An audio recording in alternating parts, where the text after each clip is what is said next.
His husband hit her with a brick, but destiny had a lesson for her. Now, she would have to face her greatest fear to rebuild herself.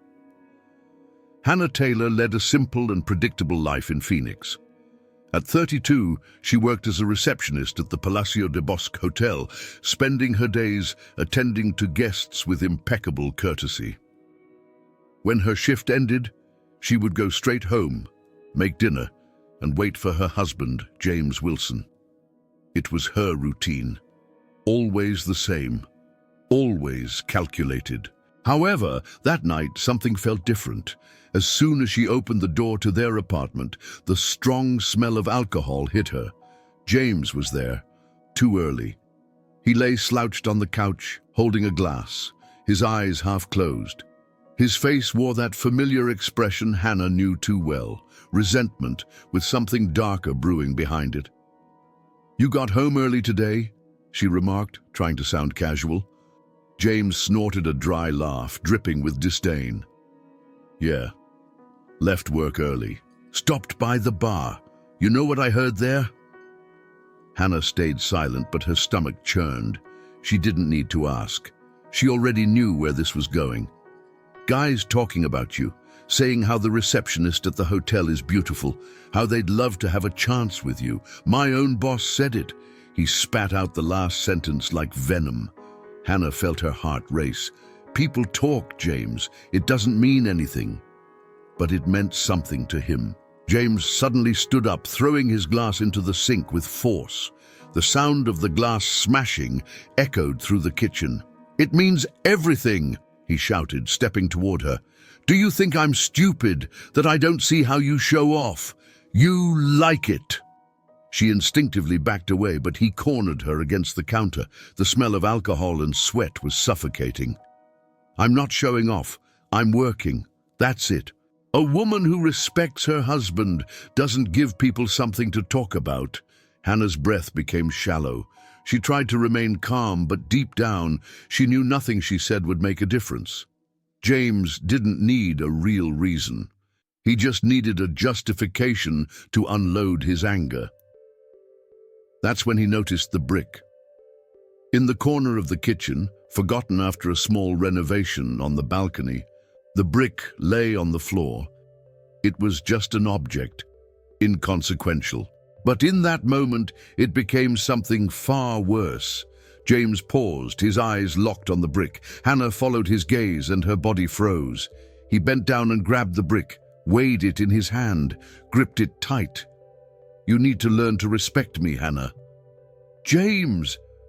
Her voice failed, but he had already made his decision. The brick rose into the air. The impact came quickly, brutally.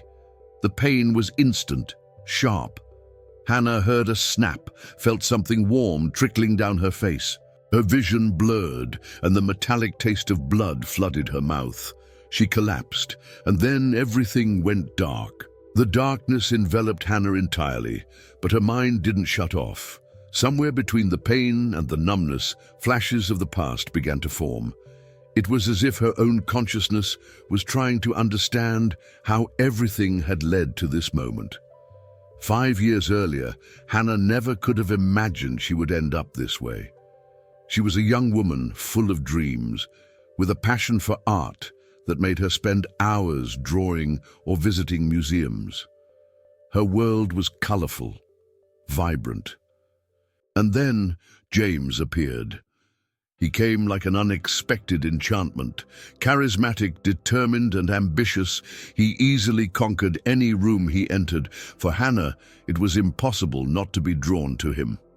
At first, he was everything any woman could desire: attentive, protective, and always ready to make her laugh.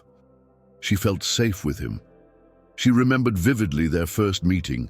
It was in a cafe downtown, a simple place but full of personality. James made her laugh by telling stories about work, and with each new joke, Hannah felt more comfortable, more involved. He didn't just look at her, he saw her, or at least that's what it seemed like at the time. The romance intensified quickly.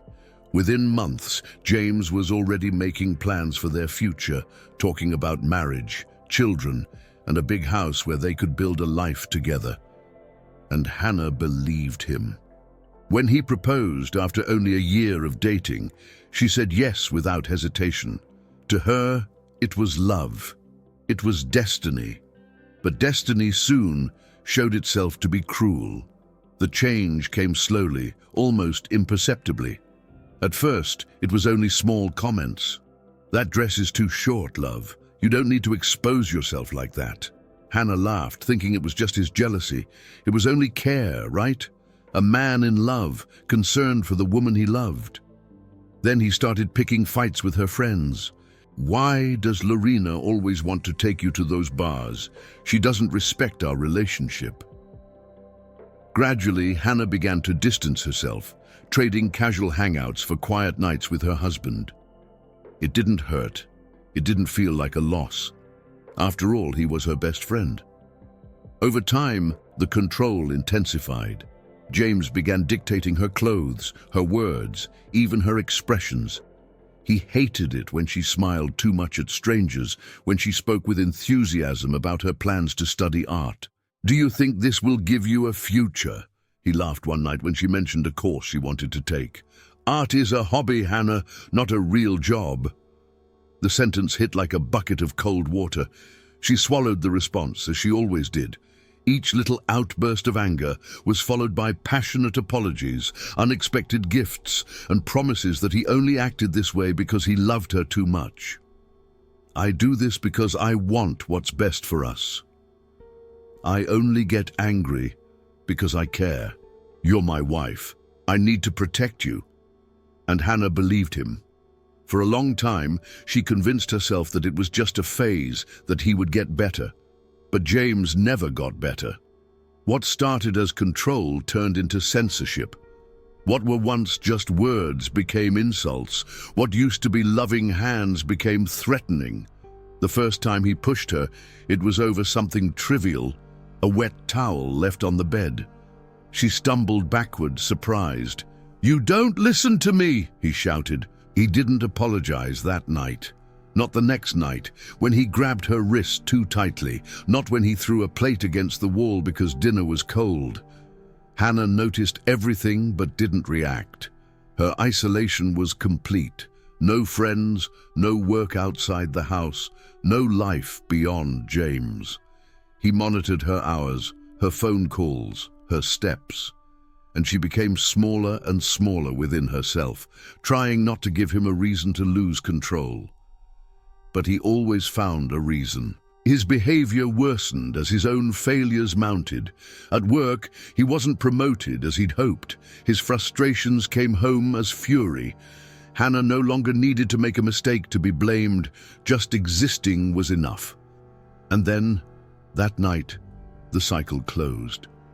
The brick strike wasn't just a physical attack. It was the destruction of the last part of Hannah that still existed. As she felt the hot blood trickling down her face, she heard James's voice like a distant echo. "Now everyone will know you're mine." Her face, the beauty that so many praised, that he hated in others, no longer existed. And with that, Hannah Taylor ceased to exist. If you're still watching, I'm sure you're enjoying it. So I want to ask you to subscribe to the channel. The darkness seemed endless. Somewhere far away, voices came and went as if they were underwater. Hannah tried to grasp them, but her mind felt heavy, dragged into a limbo where pain and consciousness merged. Until suddenly, light. The raw brightness of the hospital pierced her eyelids. Her body was stiff, immobile. The air smelled of antiseptic, and the sound of electronic monitors filled the room. She tried to move, but a wave of pain shot from her face to the top of her head, forcing her to stay still. Something was wrong.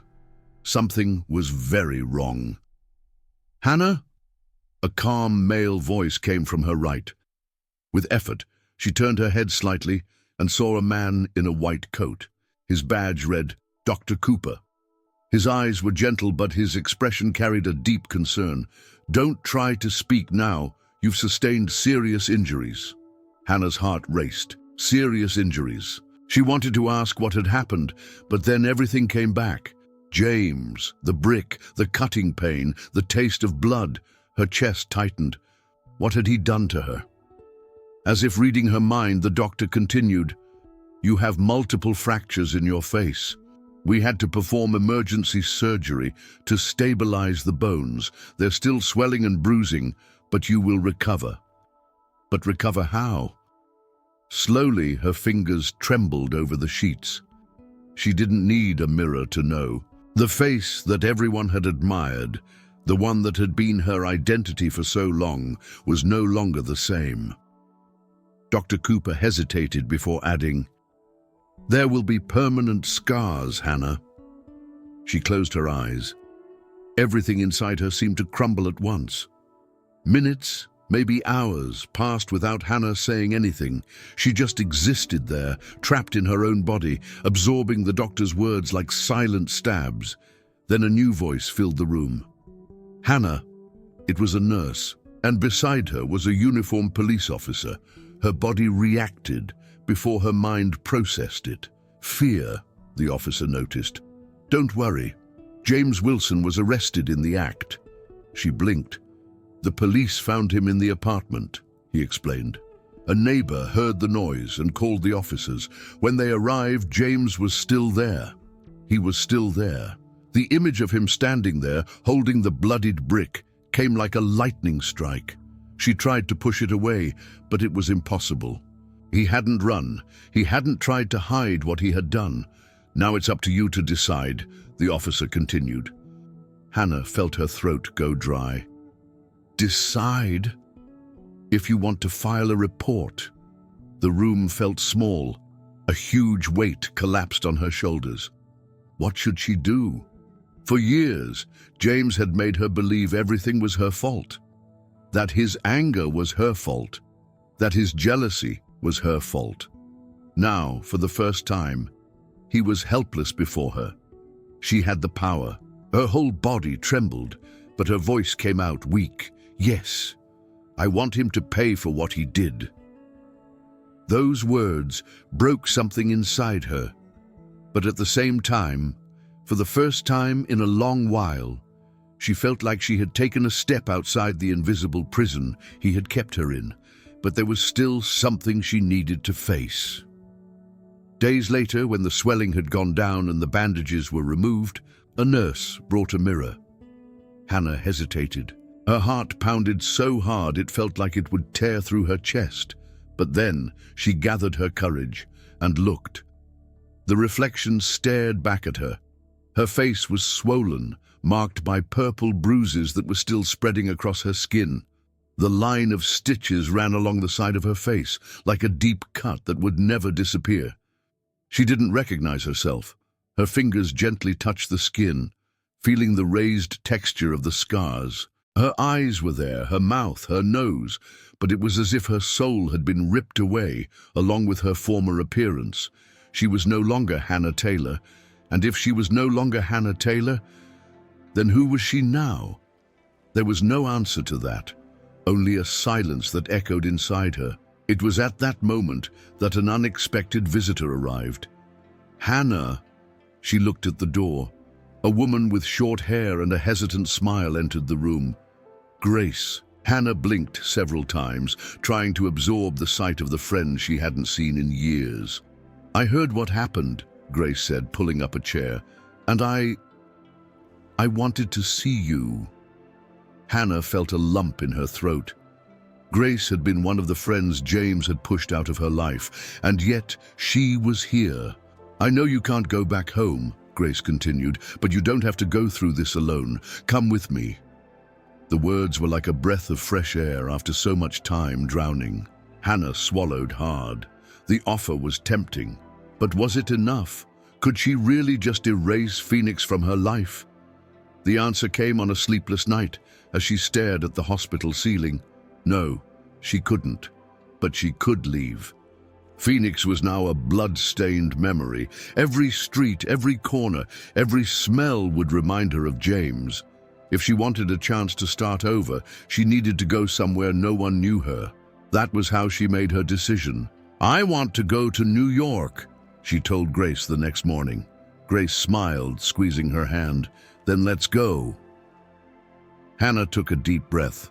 For the first time, she was choosing something for herself, and this time, no one would steal her decision. The taxi moved through the busy streets of New York, and Hannah watched everything through the window. It was a new beginning. It was freedom. It was loneliness. Her heart still carried the weight of the last few months. The hospital. The trial against James. The scars. Phoenix was behind her, but the fear wasn't. The capital was a different world. Wide streets, endless avenues, people who always seemed in a rush. Here, no one knew her. No one looked twice. This should have been a relief, but instead it made her feel invisible. When she arrived at the small apartment she had rented in the Brooklyn, she felt the weight of the change. Grace had helped her find the place. It was simple, modest, but it was hers. For the first time, she was truly alone. In the first week, Hannah went out little. Every time she thought of facing the world, her chest tightened. But she needed to move forward. And moving forward meant finding a job. She dressed as simply as possible, covering her face with a light scarf. She grabbed a folder with printed resumes and went out to distribute them to hotels and businesses. Her first interview was at a small but well-structured hotel. The manager, a middle-aged man with thin glasses, read her resume with interest. "You have a lot of experience in reception," he said. "That's excellent." Hannah nodded, hopeful. But the man hesitated. His eyes slid to her face, where the scarf covered the scars. "Would you take off the scarf for the interview?" She didn't want to, but she did. The manager forced a smile, looked away, and cleared his throat. "Thank you for your interest. We'll be in touch." But he never contacted her. Neither did the second, third, or fourth hotel she applied to. The pattern was always the same. They looked at her resume attentively, seemed interested, but then saw her face. "We're looking for someone with a different profile. The position has already been filled. We'll keep your contact for future opportunities." Lies. Rejection began to feel unbearable. She already knew her life would never be the same, but now she saw how the world saw her differently. With each new rejection, Hannah spent more time inside the apartment. She stopped looking at herself in the mirror. The scars no longer hurt physically, but they burned in another way, inside. Each averted gaze, each refusal seemed to reaffirm a cruel truth. She was no longer the woman she used to be. One afternoon, after another failed attempt, she went into a supermarket to buy bread and milk. While grabbing the items, something caught her eye. On the announcement board near the exit, there was a small handwritten sign, "Looking for an elderly caregiver. Part-time. Contact Charles Clark." Hannah stared at the paper for a few seconds. She had no experience with this. She had never worked outside the hospitality sector, but her options were running out. She had to try. She picked up the phone and called. A male voice answered, firm but polite. "Yes?" "Hello, my name is Hannah Taylor. I saw the ad about the caregiver position." There was a short pause on the other end of the line, as if the man was processing the information. Then he responded, "Can you come tomorrow at 10 a.m. for an interview?" "Sure. Write down the address." Hannah jotted down the information quickly, thanked him, and hung up. Her heart was racing. For the first time in weeks, she felt something different from resignation. The next morning, she arrived at Don Charles Clark's house, located in a quiet neighborhood. She rang the doorbell and waited nervously. What if he rejected her too? The door opened. A tall, elderly man with neatly combed white hair and observant eyes stood before her. He didn't show any frailty, despite his advanced age. He looked at her for a few seconds, then gave a small smile. "Come in."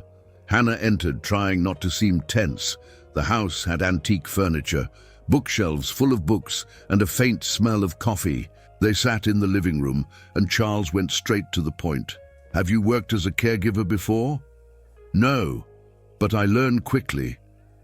He tilted his head, studying her with curiosity. "Do you mind if I ask how you got those scars?" Hannah took a deep breath. "I mind," Don Charles smiled. "Fair enough." Instead of pressing the issue, he began talking about books, philosophy, and politics. No invasive questions, no pitying looks.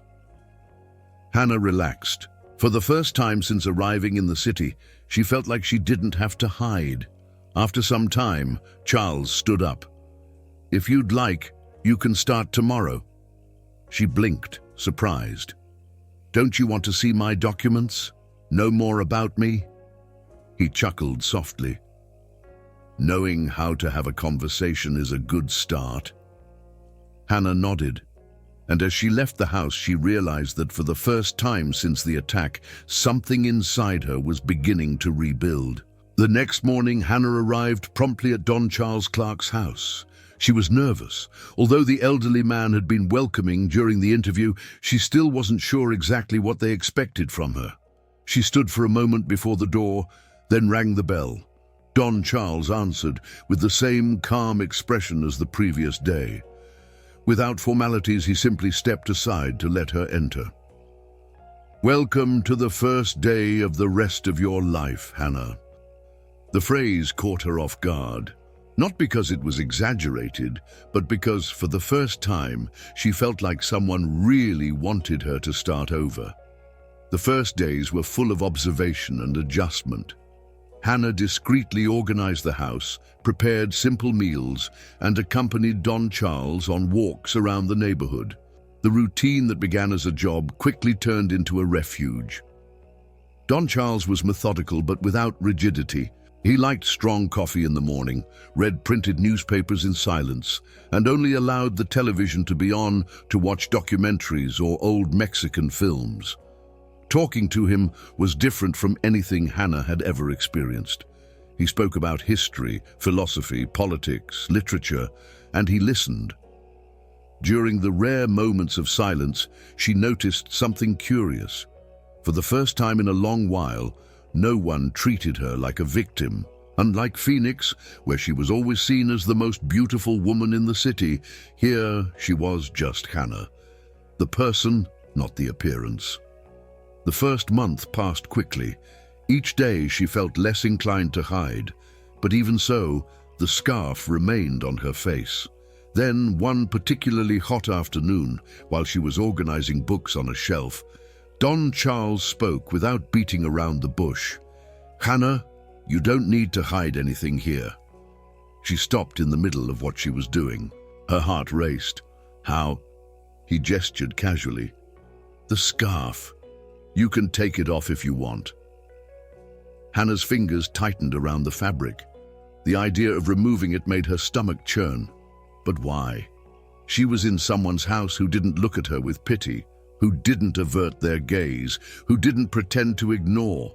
For the first time, she thought maybe she didn't need the shield anymore. Slowly, she lifted her hands to the scarf and removed it. The fresh air touched her skin. Hannah held her breath, waiting for some kind of reaction, a subtle change in Don Charles's expression, a different look.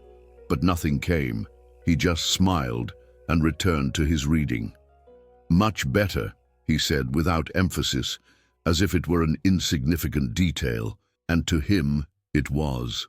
Hannah felt a wave of relief that she hadn't realized she needed, not because he ignored her scars, but because he accepted them as part of her, like any other characteristic. Deep down, she knew not everyone would be like this, but if at least one person saw her beyond the marks, maybe there was still hope. It wasn't long after this moment that she met Alexander Clark. She had heard his name a few times. Don Charles mentioned his son in casual conversations. He said he was a busy man, always traveling for medical conferences and working non-stop. A plastic surgeon specializing in facial reconstruction, Don Charles once said, smart but a stubborn one. Hannah had never asked more than that. She avoided thinking about surgeries, appearances, anything that would remind her of how people saw her now. Then, one day while preparing coffee, she heard the door open. A male voice echoed through the house. "Father?" Hannah turned. The man who entered the room was tall, slim, but with a firm posture. He had dark hair, a bit messy, and eyes that carried the same intensity as Don Charles's. For a moment, Alexander didn't seem to notice her. He walked toward his father, bent down for a quick hug, then stepped back, analyzing him with a clinical look. "Are you okay? Taking your medicine properly?" Don Charles rolled his eyes. "I'm fine, as you can see." It was only then that Alexander looked at Hannah. She felt a knot in her stomach. She had been stared at in many ways since the attack. Some averted their gaze out of discomfort. Others tried to act as if everything were normal. Some watched with morbid curiosity. But Alexander looked at her differently. There was no pity, no shock. There was something analytical, yes, but without judgment, as if he were facing an unfinished painting, trying to understand the composition. Hannah held his gaze, challenging any reaction that might come. Alexander was the first to break the silence. "My father talks a lot about you." She didn't know how to respond. Don Charles smiled. "And you talk too much about work." Alexander laughed, and for a moment the atmosphere lightened. But Hannah knew that the analysis he had made of her hadn't ended. That night, while having coffee in the living room, Don Charles mentioned something that made Hannah swallow hard. "Alexander, Hannah had difficulty finding work when she arrived in the city. She wanted to protest. She didn't want that to be brought up, but Alexander just nodded thoughtfully. "I imagine so," he replied. There was no condescension in his voice, just a fact. After a while, he looked at her again. "Have you considered facial reconstruction?" The question came without warning. Hannah felt a chill run down her spine. Don Charles frowned. "Alexander..." But Alexander didn't back down. "I could help, if you wanted, of course." Hannah was speechless. That exposed her in a way she didn't know how to handle. Alexander wasn't some random stranger who stared at her in the street. He had the power to change her face. But did she want that? Was that the way to go? She didn't know what to answer. She could only look away, feeling vulnerable in a new way, and at the same time, intrigued. Hannah couldn't sleep that night. Alexander's question echoed in her mind, spinning relentlessly. "Have you considered facial reconstruction?" She wanted to scream that she didn't need it, that the scars were part of who she was now. But did she really? Or was it just the fear of desiring something that seemed unattainable? She spent the next few days trying to push the subject away, but the doubt crept into everything. If she didn't care about her appearance, why did she avoid mirrors? Why did she feel that tightness in her chest every time she noticed prolonged stares on the street? During a conversation in the garden, Don Charles noticed her unusual silence. "Alexander made you think, didn't he?" Hannah sighed. "He made me feel exposed.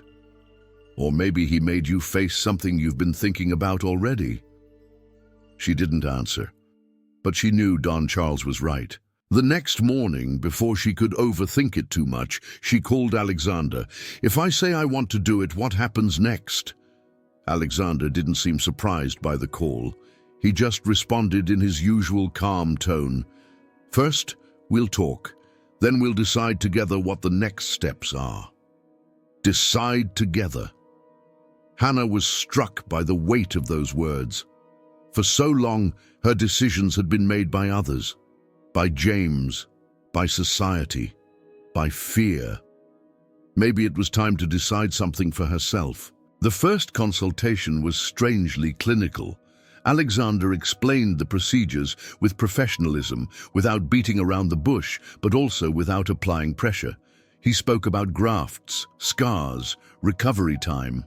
Hannah listened attentively, absorbing the information like a dedicated student. "This won't erase the past," he said at the end of the consultation, "nor will it return you to who you were before." Hannah nodded. "I know." But maybe it wasn't about returning to who she had been. Maybe it was about becoming who she wanted to be now. The first step was a series of exams, blood tests, tomography, dermatological evaluations.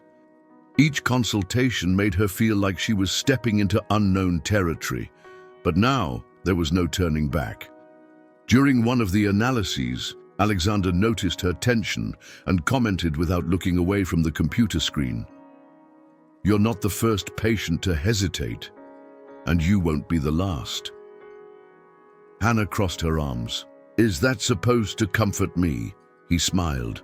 "I'm telling you this to show that no one makes this decision with 100% certainty, but if you've come this far, it's because something inside you knows it's the right thing." She wanted to believe those words. The day of the surgery arrived sooner than she had expected. The night before, Hannah felt her stomach turn. She thought about backing out.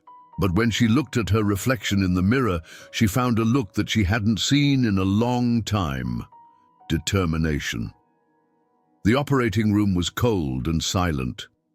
Alexander was there, in a mask and gown, but his presence felt different now. He wasn't just a doctor, he was someone she trusted in some way. The anesthesia came like a heavy, cold embrace. And then the world went dark. When she woke up, she felt a strange weight on her face. It was as if her skin had been replaced by something that didn't belong to her yet. "It's all right," Alexander's voice came beside her. "The surgery was a success." Success. Hannah couldn't process what that meant. She was bandaged, immobile.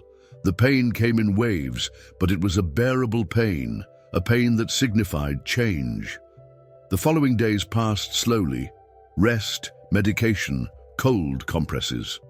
Alexander monitored each step of the process, always meticulous, always attentive. "It's healing well," he said one day as he changed the bandages. Hannah nodded, unsure of how to react. Part of her still couldn't believe she had gone all the way with this. The moment she had feared the most came 2 weeks later.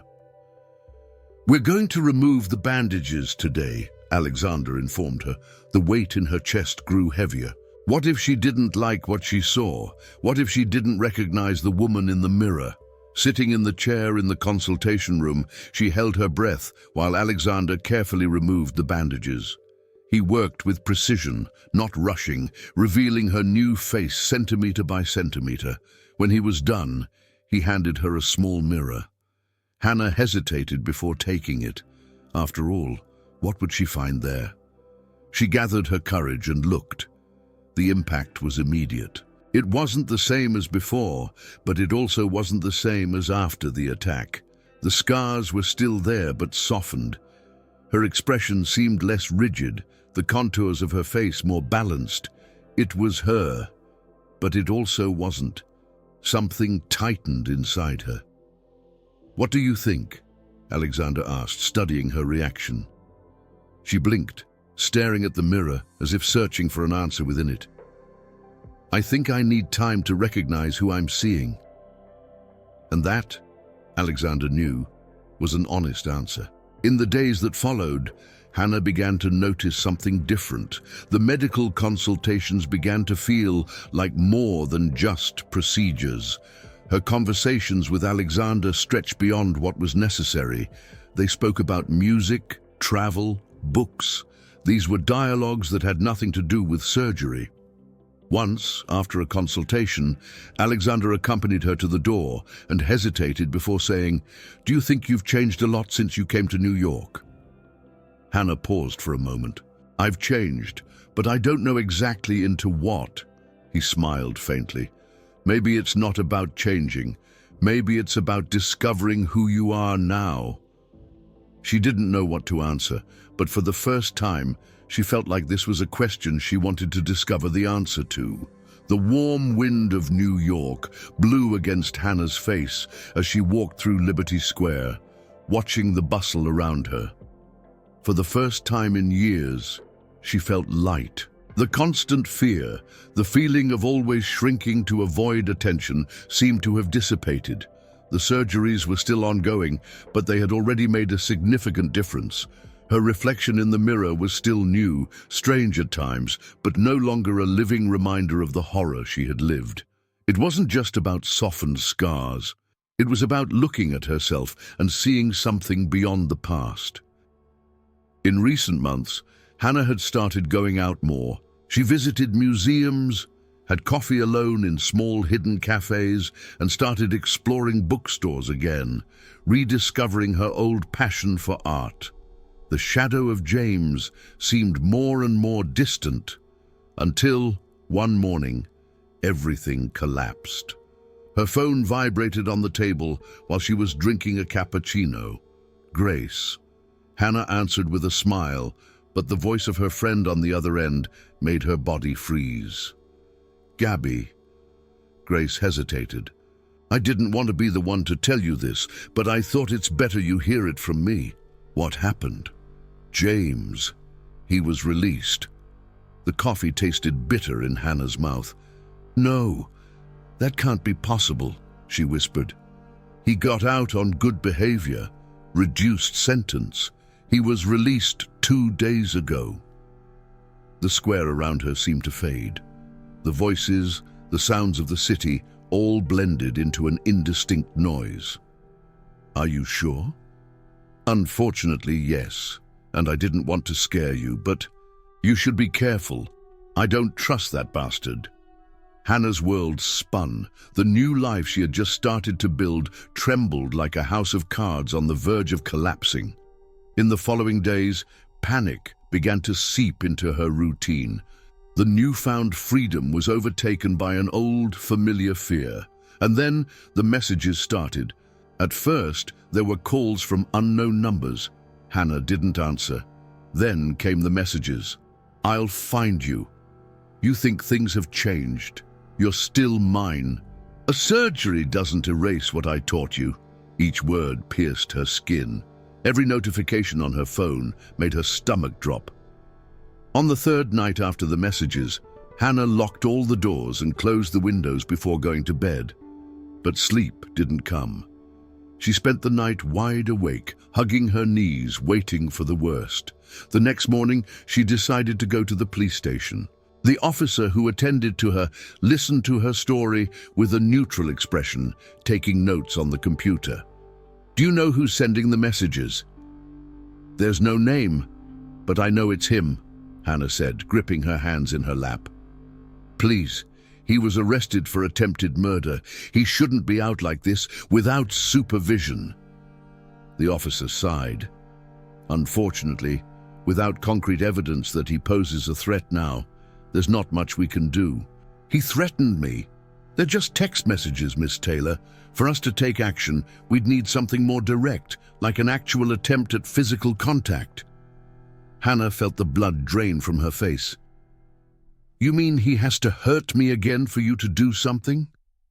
The officer looked away, uncomfortable.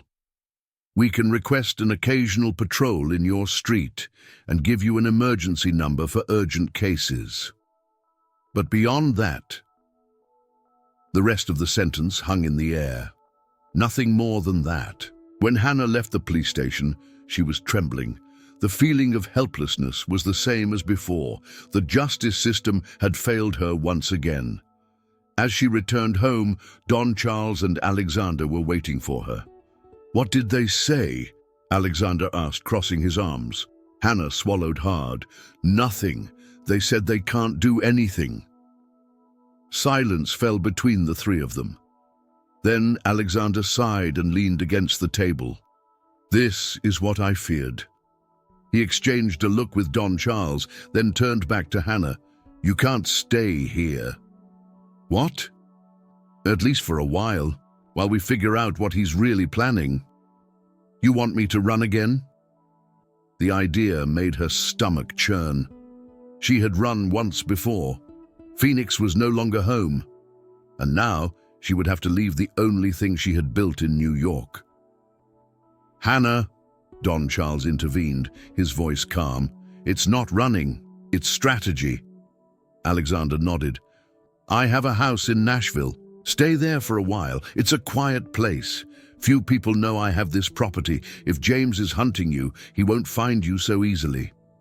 Hannah looked at both of them. Her body screamed that it was wrong. Running, hiding. But what else could she do? Stay and wait for James to show up at her door? She took a deep breath. For how long? As long as you need. Hannah closed her eyes. She wanted to say no, that she was tired of running. But James's voice still echoed on her phone screen. She opened her eyes and looked at Alexander. Okay, let's go to Nashville. Those words weighed heavily in her mouth, but deep down, she knew it was the only choice. And once again, she was leaving everything behind. The road to Nashville stretched ahead, straight and endless, surrounded by low vegetation and a sky of piercing blue. Hannah stared out the car window while Alexander drove in silence. It wasn't her first escape, but she hoped it would be the last. Unlike her trip to New York, where every street seemed to crush her with its grandeur, Nashville brought a strange sense of relief. The city was smaller, with well-preserved colonial buildings, large shaded squares, and a slower pace of life that contrasted with the rush of the capital. When they got out of the car in front of Alexander's house, Hannah felt an invisible weight lift. The neighborhood was peaceful, and the house, spacious and simple, with white walls and large windows, felt like a sanctuary. It's not a palace, but I think you'll like it, Alexander said, opening the door. Hannah stepped inside slowly, surveying the surroundings. There was little furniture, but everything was well taken care of. Natural light streamed in through stained glass windows in the living room, casting soft reflections on the wooden floor. It was a quiet place. Safe. For the first time since she found out about James's release, she felt like she could breathe. In the first few days, Alexander respected her space. During the day, he would go to the clinic where he worked, leaving Hannah alone. She used that time to walk around the city, explore the squares, observe the colonial facades, and get lost among tourists and locals. And unlike what had happened in New York, she enjoyed being invisible there. There were no curious stares at her scars, no whispers about her past. She was just another woman among many. On one of those walks, she found a small cafe near the university with an improvised library in the back. The books, old and worn, seemed forgotten, waiting for someone to rescue them. That was where she met Grace. "Can I help you?" the woman asked, rearranging some books on a low shelf. Hannah hesitated before answering. "I was just looking." Grace smiled. "If you like old books, you've come to the right place." Her tone was welcoming, without hurry. Hannah noticed there was no suspicion or strangeness in her expression, just kindness. "Actually, I've always liked art history," Hannah said, more to herself than to Grace. Grace raised her eyebrows, interested. "Really? I'm a professor at the university. I work with manuscript preservation." Hannah ran her fingers over the spine of one of the books. "That sounds amazing." Grace tilted her head, evaluating her. "We need help with cataloging some documents. If you'd like, you can come some afternoons each week."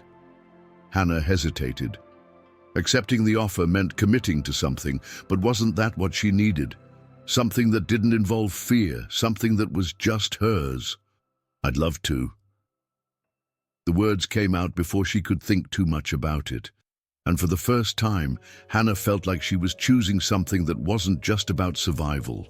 In the following days, she split her time between helping at the library and spending time with Alexander. And little by little, she began to notice things she hadn't before.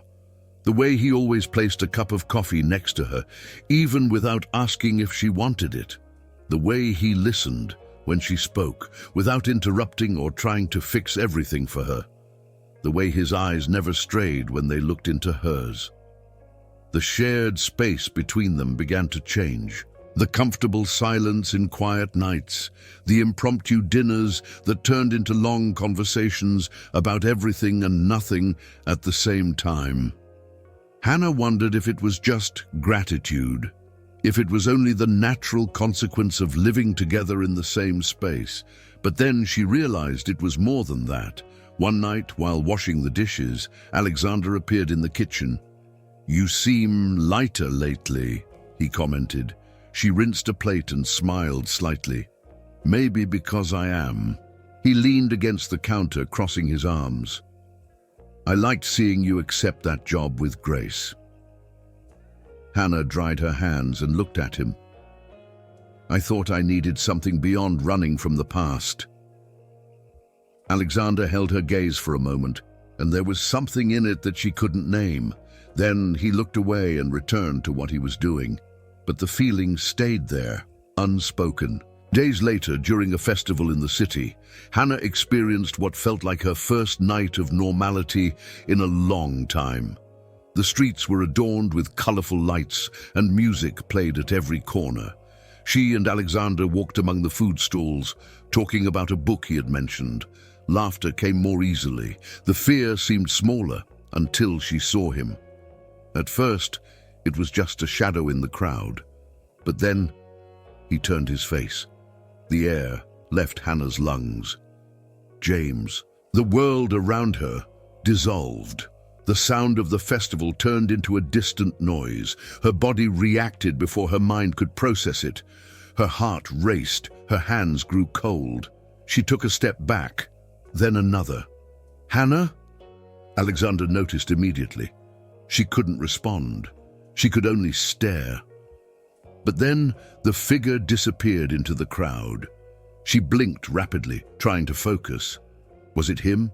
Or was her mind playing tricks on her? "Hannah, what happened?" Alexander held her shoulders. She looked at him, still trembling. I think I saw him. James." Alexander's gaze turned serious immediately. "Are you sure?" Hannah hesitated. No, she wasn't. But did it matter? The fear was real, and it wasn't going away so easily. Hannah couldn't sleep that night. The supposed figure at the festival, the feeling of being watched, the latent fear that resurfaced in her chest. Everything spun in her mind like a silent storm. Alexander tried to reassure her, but she knew the truth. Running again wouldn't make her feel safe. The next morning, she sat with Alexander on the porch of the house, and before he could say anything, spoke firmly. "I want to go back to New York." He didn't seem surprised. He watched her for a few moments, then leaned his arms on his knees. "Are you sure?" Hannah took a deep breath. "Yes. Running doesn't work. If I keep running, I'll never truly feel free." Alexander nodded, seemingly choosing his words carefully. "I understand. But if we go back, we need to take precautions. He might be waiting for exactly that." "I know," she admitted, "but I'm tired of living like this. I want my life back." A heavy silence fell between them. Then Alexander smiled slightly. "Then let's do this the right way." The return to New York was different from the first time. The first time, Hannah arrived lost, trying to survive. Now, she was returning to fight for what was hers. When she crossed the threshold of Don Charles's house, she felt a tightness in her chest. The elderly man had grown thinner, his white hair a bit sparser, but his sharp gaze was the same. "Finally, girl," he said, holding her hands tightly. Hannah couldn't hold back the tears. "I missed you." He smiled, lightly tapping Alexander's shoulder. "And you? Took good care of her, or just overloaded her with medical lectures?" Alexander rolled his eyes, but there was a playful spark in them. "She survived. I didn't overwhelm her too much." Don Charles turned back to Hannah, squeezing her hands once more. "Now that you're back, don't you dare disappear again." She smiled. This time, she wasn't going anywhere. The following days were an attempt to return to routine. Hannah went back to work with Grace, helping with manuscript cataloging, reunited with a few acquaintances, and tried to fill her time with activities that kept her away from thoughts of James. But peace didn't last. 3 weeks after her return, the messages started again. The first came in the middle of the afternoon. "You hid well, but never forever." Hannah felt a cold shiver run up her spine. She tried to ignore it, blocked the number, but then another message came from a different sender. "I see you." Panic made her drop the phone onto her lap. He was near. Alexander didn't hesitate when he found out. He contacted the police, reported the threats, but the response was the same as before. Without concrete evidence, little could be done. "This is absurd," he exclaimed, pacing back and forth in the living room.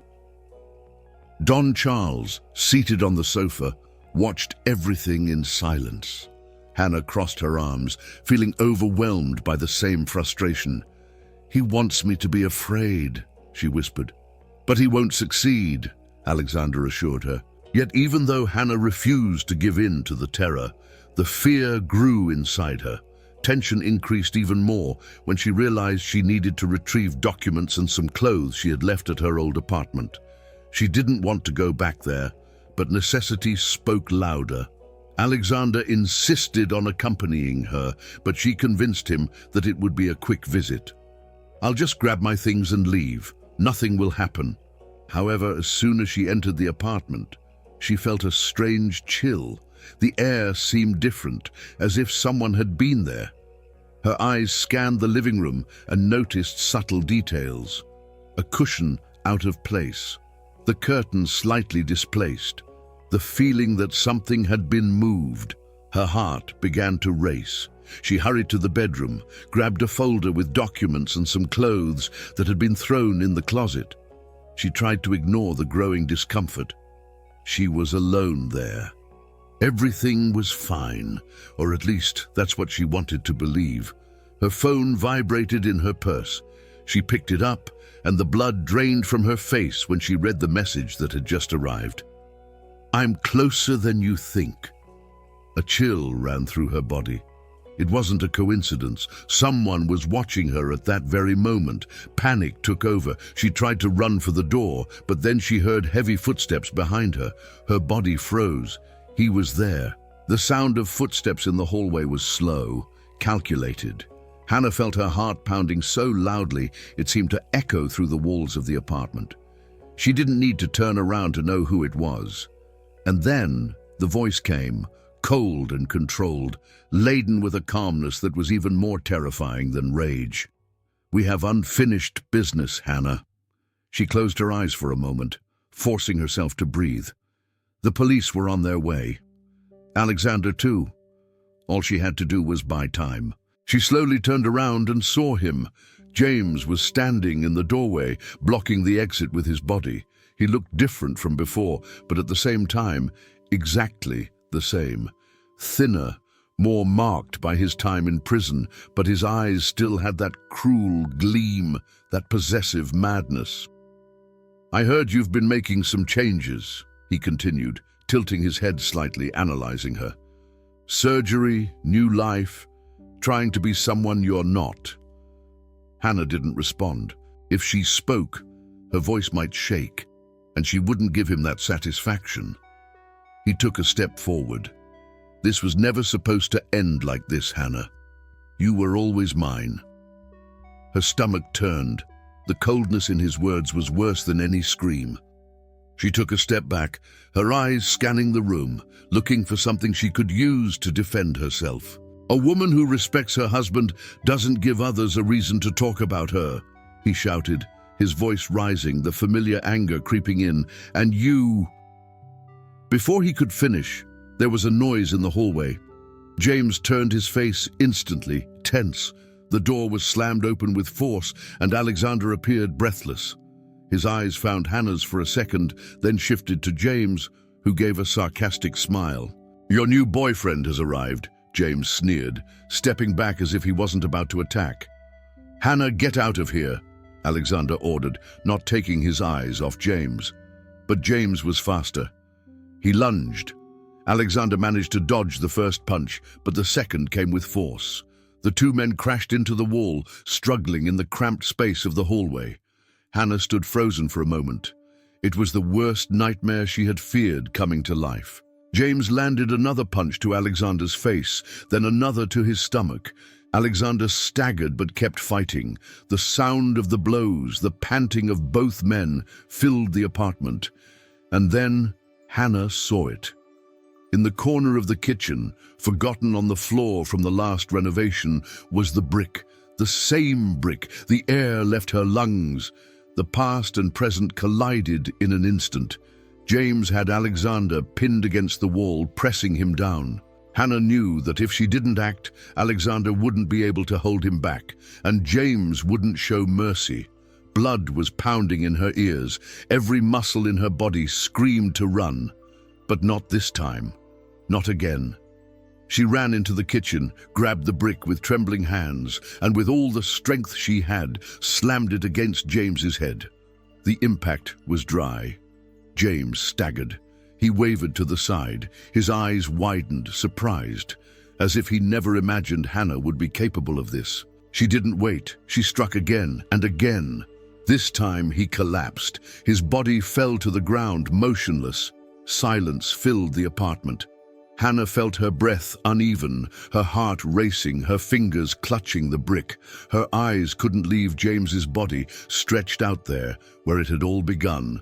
Then, sirens. The police arrived in a burst of footsteps and orders. 2 officers entered the apartment, weapons raised, ready to intervene. "Put your hands down!" Hannah dropped the brick. Her entire body trembled. He tried to kill me," she managed to say, her voice weak. The officers didn't hesitate. 2 of them knelt beside James, checking his pulse. Another approached her, assessing her. "Are you okay?" She didn't know how to answer.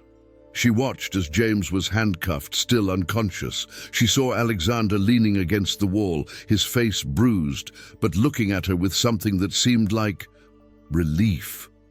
When everything seemed to slow down, Alexander approached. He was wounded, but still managed a faint smile as he held her hand. "It's over," he said. And for the first time, Hannah believed him. Fear had finally lost its grip on her. The cold lights of the courtroom illuminated Hannah as she sat in the first row, her hands clasped tightly in her lap. The environment was imposing, with dark wooden walls and the justice emblem hanging above the judge's head. The hum of voices echoed through the space as the lawyers organized their documents. It was the end of everything.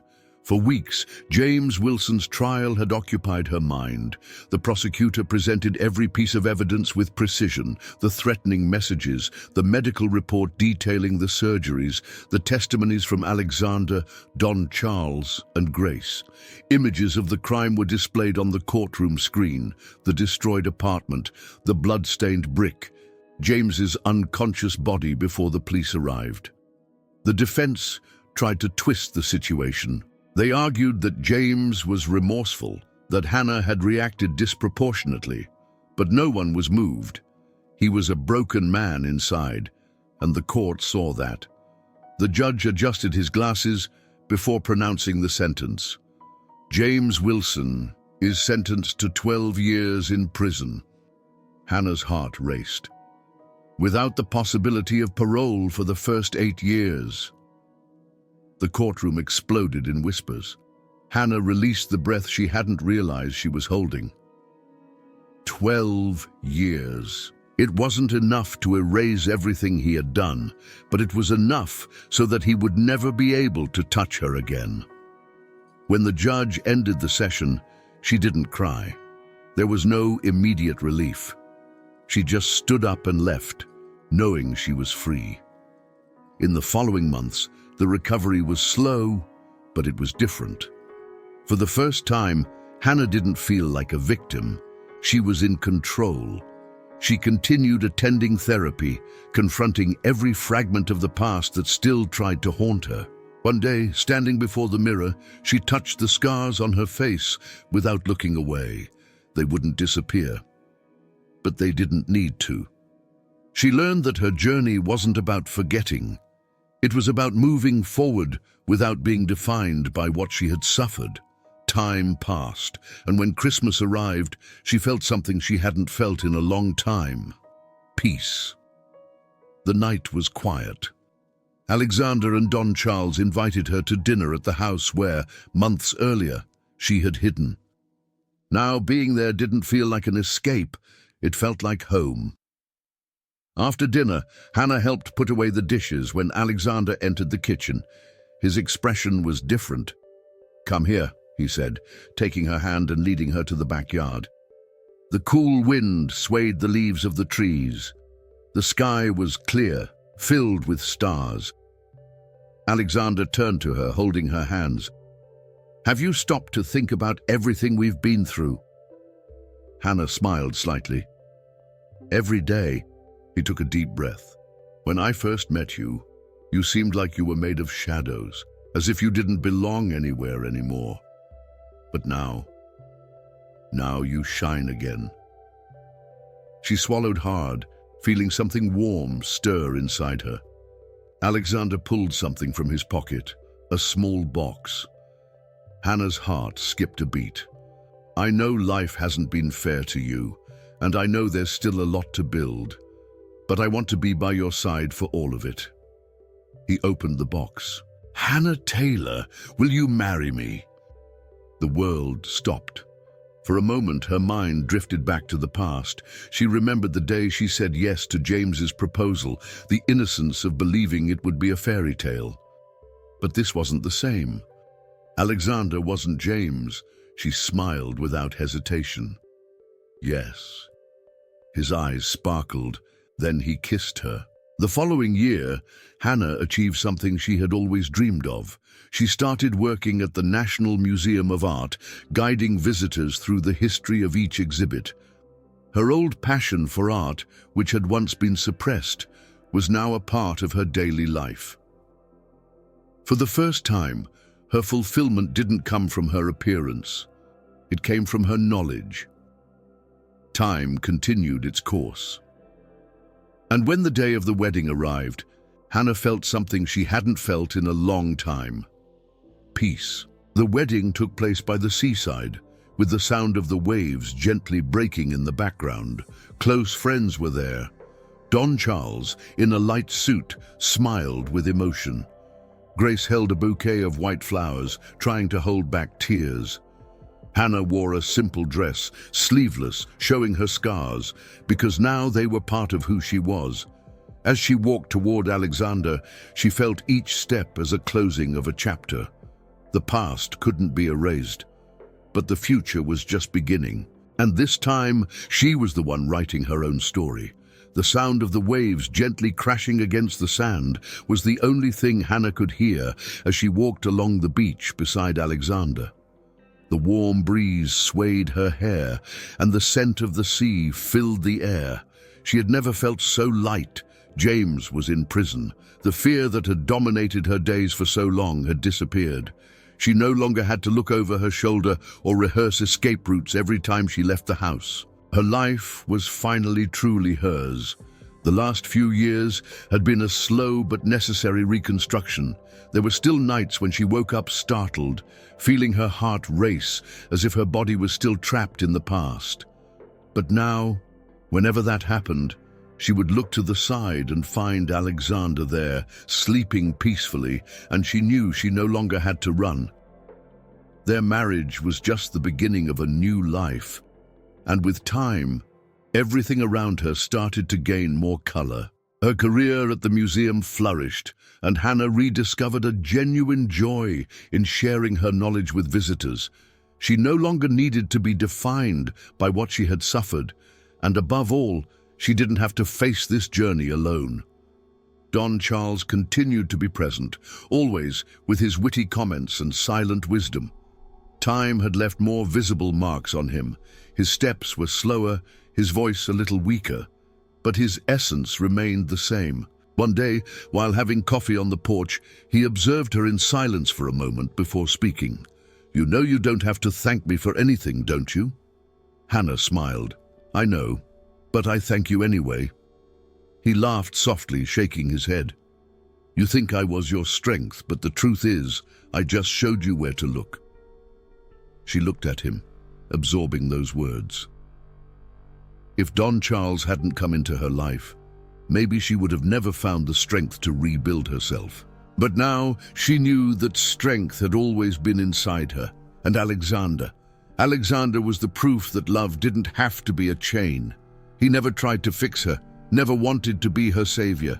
He simply walked beside her, respecting her time, her space, her pain, and her accomplishments. They weren't together because they needed each other to survive. They were together because they chose to be.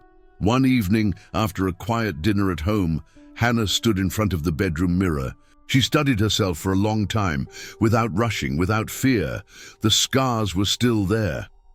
But now, they no longer seemed like reminders of pain. They were part of her story, not a definition of who she was. She no longer saw just a survivor. She saw someone strong, worthy, alive. That afternoon on the beach, Hannah squeezed Alexander's hand as they watched the sunset. The sky was painted with golden and orange hues, reflecting on the calm waters. She took a deep breath and closed her eyes for a moment. I will never let fear define me again, she whispered. When she opened her eyes again, she smiled, and for the first time, she truly believed it.